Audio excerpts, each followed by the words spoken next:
Hi, my name is Richard Dix, and this is How Did That Happen? A podcast where I look at everyday things or events and try to figure out how they came to be. Every week I will research one topic, and by the end of the episode, I hope to truly have the answer to the question, how did that happen? Hello, and welcome to another episode of How Did That Happen? This week we are discussing Arizona iced tea. Is it actually from Arizona? Is it actually tea? I try to answer at least one of those questions this week. Come along for the ride as I ask, Arizona iced tea, how did that happen? Okay, back for another episode this week. This is episode 28. Can't believe we've gotten to 28 episodes. We recently went over 800 downloads. We're sitting at about 850 or something right now. And I'll be honest, I've asked this before on the Twitter page, and I'll ask it now. Just kind of if anybody wants to get back to me, I would love to know the answer. The two highest downloaded episodes are GPS and Cotton Candy, and then Bongs are right behind them. But so I guess I don't know. I'm wondering what makes people click on those more, so I can know, so I can provide more topics like that. You do this, it's almost like fishing. You don't know what's going to come out of it. You don't know who's going to like what. And there's been some ones that I thought would do really well and they haven't done. But I look at it every time and I'm just like, people are liking GPS, Cotton Candy. I don't know. But yeah, and so like last week, changed the format a little bit. This week we're only doing one topic. I may go back. I like I said, I did the last one just because it was something different, and I thought, why not?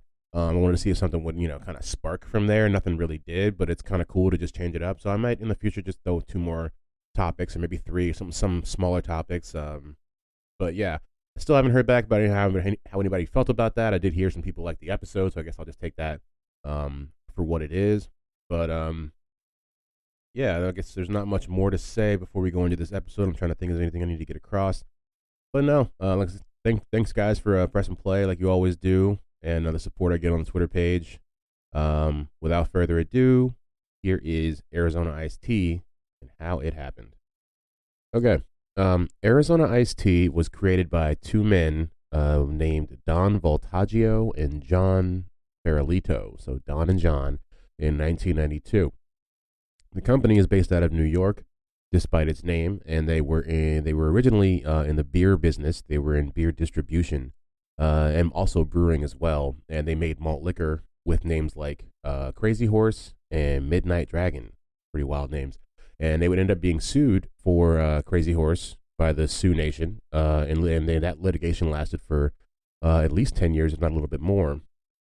In the end, they ended up changing the name to from Crazy Horse to Crazy Stallion, which, I guess is a suitable, compromise. I mean, I don't know. But Voltaggio had the idea for Arizona iced tea the year before, in 91, when he was at a store in Manhattan and he was unloading his beer. And he saw a Snapple truck that pulled up beside him. And he started unloading their cargo as well. And this was, the wintertime. And he said to himself that if they were selling iced tea in the wintertime, then that must be, worth getting in the market. That must be the market to be in.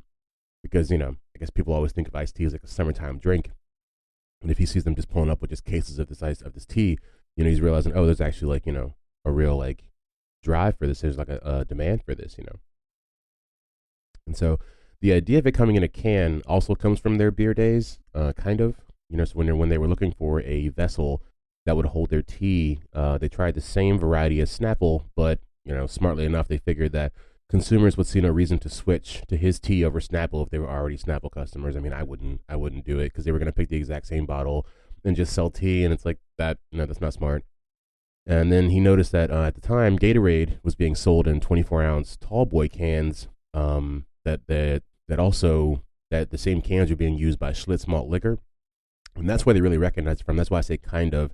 They were kind of inspired by their beer distribution days. It's like the story goes, they were in the store and they were looking around and they were like, oh, like it was in a Gatorade can, but he was like, oh, that's the same tall boy can they use, for the malt liquor companies. That's when they decided to actually just put the tea in cans. We make them stand out a little bit more instead of using the same Snapple variety. And so they decided to sell them for the same price as Snapple though, which was 99 cents at the time. But for that price, you would get 24 ounces instead of 16 ounces. So you get another 8 ounces of beverage for the same price. And we talked earlier a little bit about the fact that they are named Arizona, but are based in New York, and they decided on the name Arizona because it conjured an image of dry air and healthy living. So the different colors on the can were mainly there just to stand out on the shelves. If you've ever seen those, which pretty sure everybody has, they are pastel colors, pinks, yellows, greens, and all sorts of different things. The logo was designed by Voltaggio's wife, and the logo was said to resemble a water cooler that the couple had in their house, which had a Southwest motif. And I didn't really write much about it or put it in here, but it was said about a lot of times. The guy, Don Voltaggio, has a very eccentric personality and style, and like their house is like Spanish tiles, I think, in like New York City, and it's like part of it's like aquamarine colored, which is like just a wild color and also a wild name. But so they're very different people, I guess is what to say, and they kind of brought that style to their cans. And the Southwest motif, which is what's on top of the name Arizona when you look at it on the cans, would almost lead to trouble in later years because much of the public believed that the company was based in Arizona. And so when there was there was some issues with like immigration that was going on at the time, and people were almost getting ready to boycott Arizona because they thought this is another company from Arizona, which is not the craziest idea.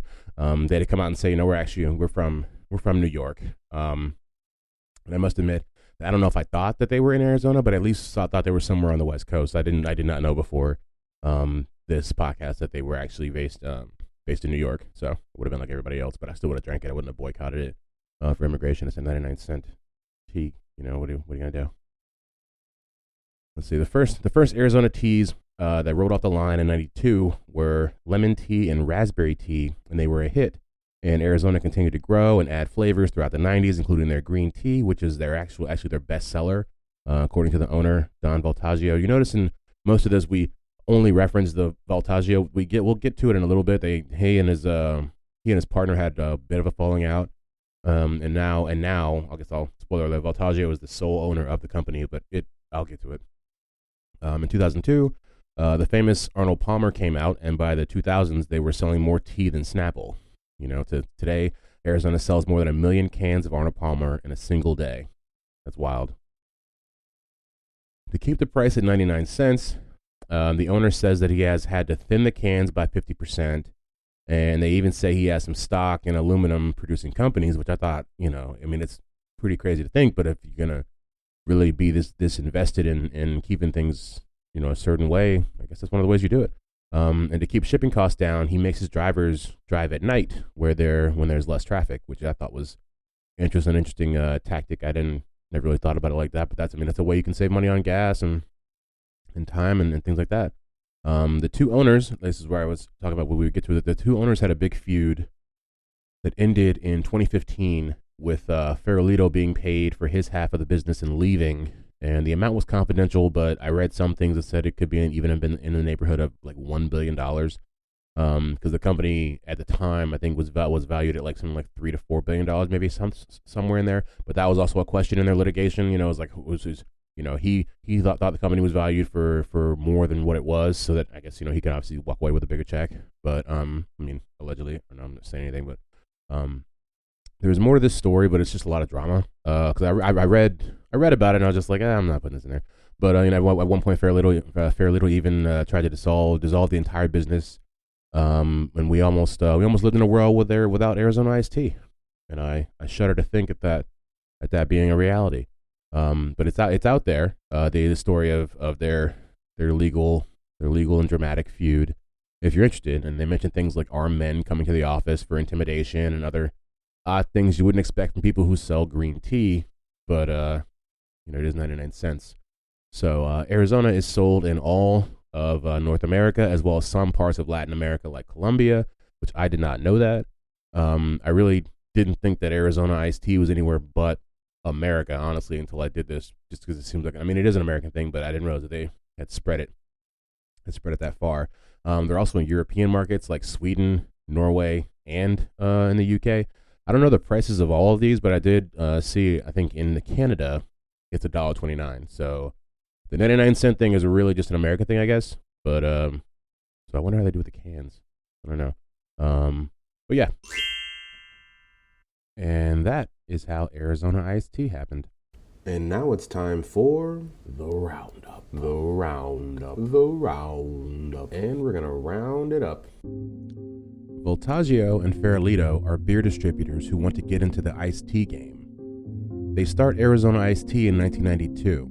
They use tactics like thinner cans or driving their distribution trucks at night in order to keep the costs down. The company is a hit and continues to grow through the 90s and 2000s. The two owners have a feud in 2015, resulting in one of them, John Farolito, being bought out. Things I didn't know before. And now I know them. Never heard of these things. What are they? Okay, things I didn't know before about Arizona Iced Tea, which was, I would say, fairly a lot. So I kind of, just threw a couple extras in here. There's like one that I really didn't know, but the rest of them was just a lot of stuff that I didn't know. But all I remember from Arizona, growing up, is just that there was the cheap thing you could get at the gas station, and that a lot of them never really tasted like tea. But but whatever. But yeah, so the things I didn't know, that Arizona Iced Tea has its own skateboarding team. Like, they sponsor a skateboarding team. And they sell skateboards on their website, which shows that I've obviously never been to their website.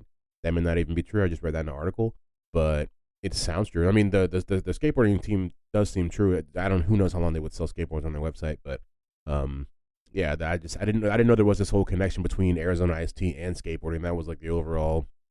I read a couple articles that showed that there really was this kind of overlap between with those two, specifically. That was I did not know that.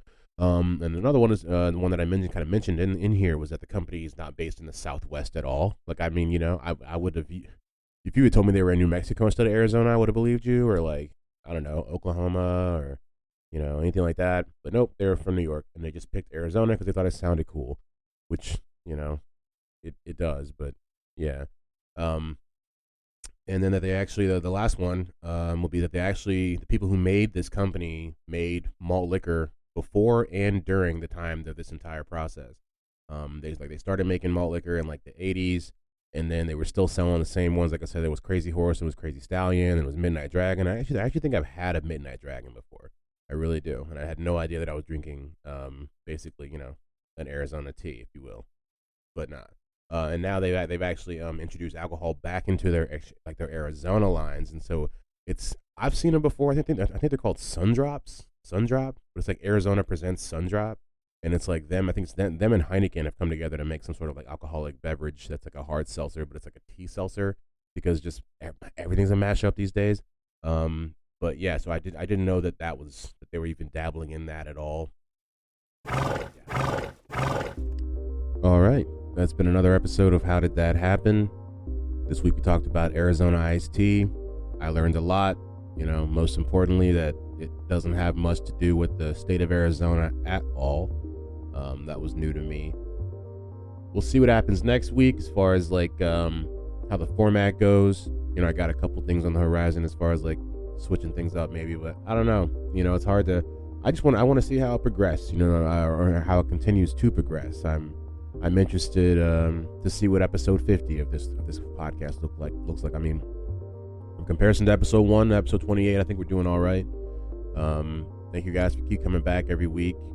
I will try to post more things that are, or at least more links that are not Apple related, I guess, because some people I'm realizing not everybody has like iPhones and stuff like that, and you guys want to do like Spotify or like Podchaser or whatever that stuff is. So I'm trying to evolve and figure out how all this stuff works. But yeah. I think that's going to be it for the week. Thank you guys for pressing play. I'll see you next week.